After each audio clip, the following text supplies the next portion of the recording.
nos acompaña en el estudio Víctor Espinosa Valle, politólogo. Agradecemos muchísimo tu presencia, Víctor. ¿Cómo estás? Hola, Alejandra. Muy bien. Pues vamos a hablar de una encuesta, pero antes me gustaría también conocer tu opinión sobre este proceso de selección para los consejeros electorales. Hace unos momentos platicábamos con Donaciano Muñoz, pero bueno, de un número de 50, ¿no? Aspirantes. 51. 51 ya se redujo a 16. 51 los que quedaron después del examen, porque eran 110 que solicitaron, hicieron un primer examen y de ahí quedaron 51. Eran 50, pero 2 empataron, entonces quedaron 51. 26 hombres, 25 mujeres, que pasaron a la siguiente fase, que es el ensayo in situ. Llegan frente a una computadora, un tema al azar y lo desarrollan. Hay que decir que tanto el examen de conocimientos como no los hace el INE, están delegados. El examen que se aplicó del ensayo lo hizo el CIDE.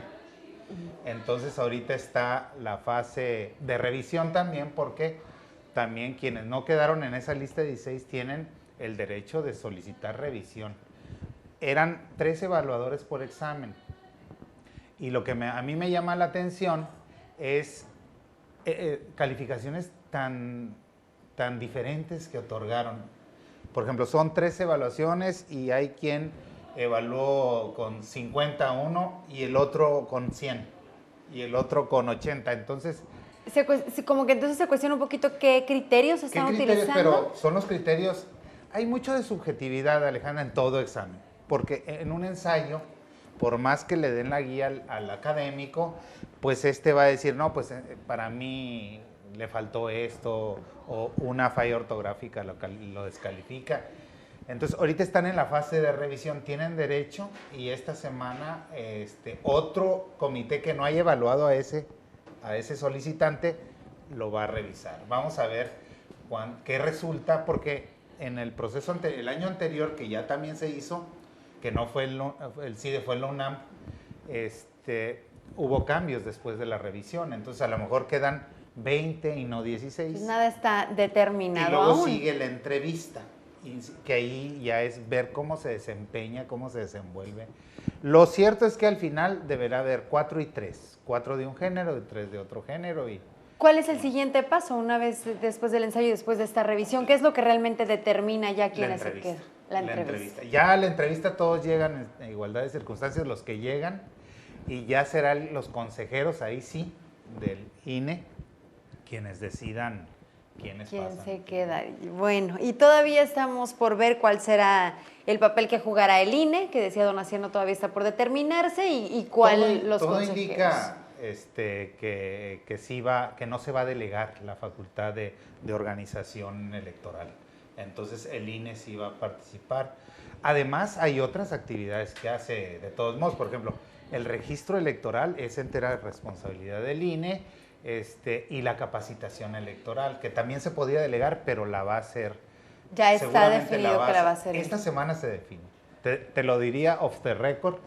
Yo pienso que sí que no se va a delegar y sí va a actuar, que me parece bien, y va a ser una experiencia interesante que interactúen los dos órganos realmente a fondo. Te digo, hay muchas actividades, por ejemplo, el pautado en medios, la fiscalización, todo eso lo hace de todos modos el INE, aunque sea elección local.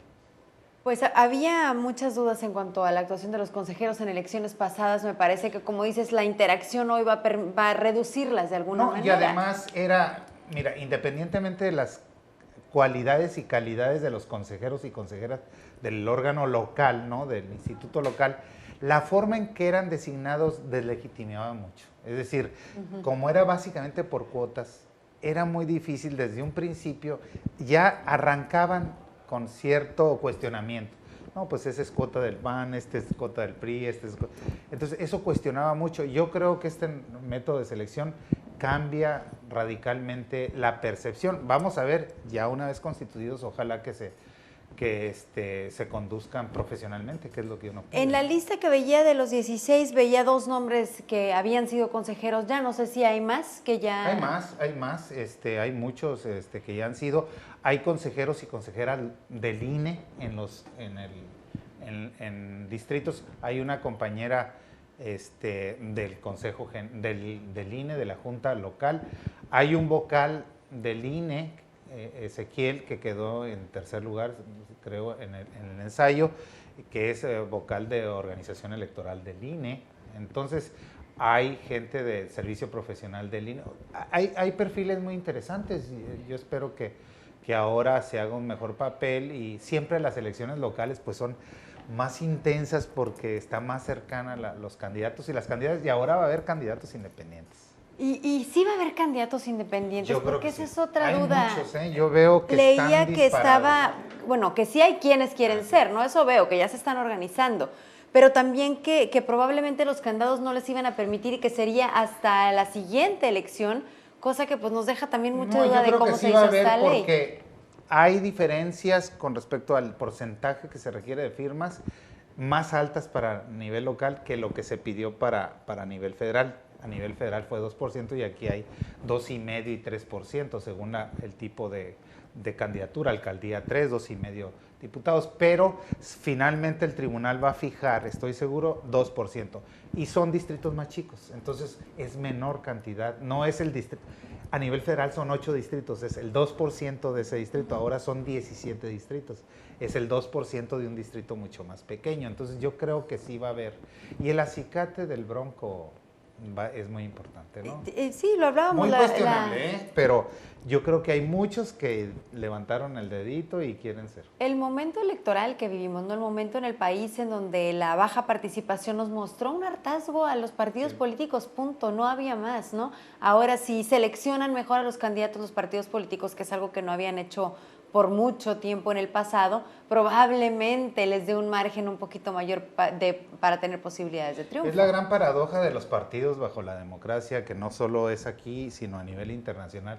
Los partidos efectivamente se parecen cada vez más entre ellos porque se tienen que correr al centro, lo platicábamos alguna vez, y entonces todos dicen lo mismo, efectivamente todos dicen lo mismo. Entonces es una paradoja terrible para los partidos, es una camisa de fuerza, y si le sumas el descrédito, ¿no? O sea, si uno ve las encuestas, ve que la institución pública, las instituciones más cuestionadas, pues son los partidos políticos y luego seguidos de los diputados y senadores. Y ese era precisamente el tema del día de hoy, la encuesta de Reforma, en donde la figura del presidente está sufriendo un declive tremendo.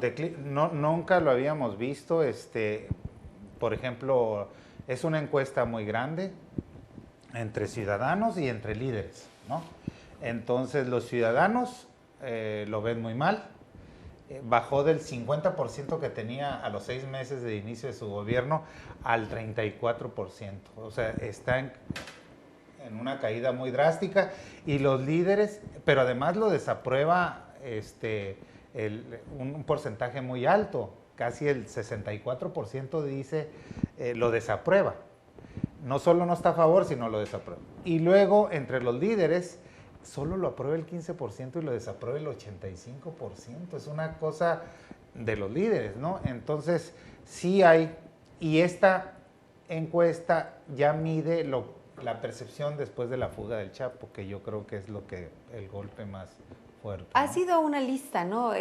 Hablamos de la situación económica, la Casa Blanca, Ayotzinapa y la fuga del Chapo. Me parece que han sido Tlatlaya, han sido como los puntos medulares, pero a pesar de esto, vemos que la popularidad está por los suelos, pero no le ha afectado tanto al partido, porque en Baja California fue carro completo para el PAN, pero en el resto del país no le fue mal al PRI. Al PAN y al PRD les fue muy mal. Exacto. A nivel federal. Yo siempre digo que Baja California es una isla, ¿no? En esto de lo electoral, porque parece que vivimos otra dinámica, ¿no? Pero efectivamente el PAN cayó a segundo lugar, pero con una caída más drástica. El PRI también cayó, pero no fue suficiente para que fuera rebasado por los otros partidos. Y el PRD, pues ya ni hablamos, ¿no? Fue una caída.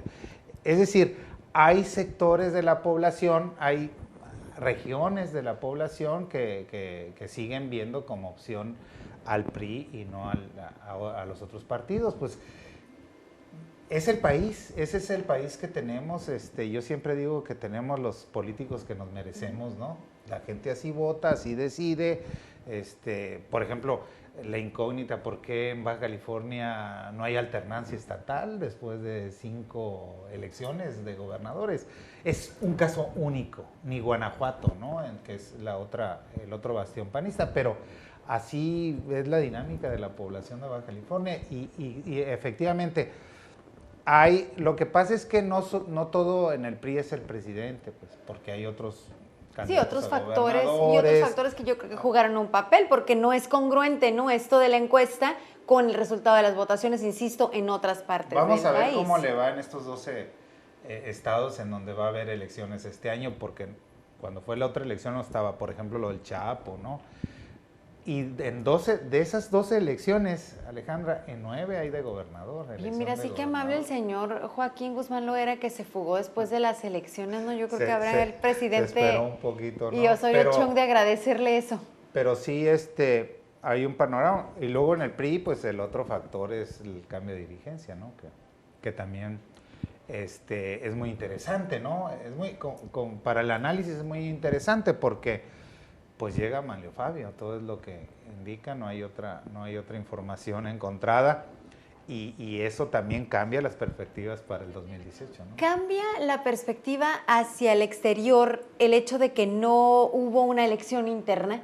Porque bueno, ellos decidirán cómo eligen a su líder, ¿no? Ese es problema del PRI. Pero ¿qué tanto puede tener una afectación eso hacia la percepción de que pues es él y es él, ¿no? Pues fíjate que casualmente no estamos viendo ningún cuestionamiento de este tipo. O sea, si tú revisas la información, nadie está cuestionando por qué una planilla de unidad con 2 candidatos, ¿no? Creo que al contrario, hay quienes lo ven bien porque dicen, ¿consideró el PRI que era lo necesario? Mira, es una jugada muy inteligente, cabe decir, del presidente sin duda, porque está integrando a un grupo que pudiera ser fuera muy peligroso para el PRI y para lo que viene en el 2018. Pues mucho que analizar, Víctor. Muchísimas gracias por tu visita. Muy buenas tardes. Buenas tardes, gracias.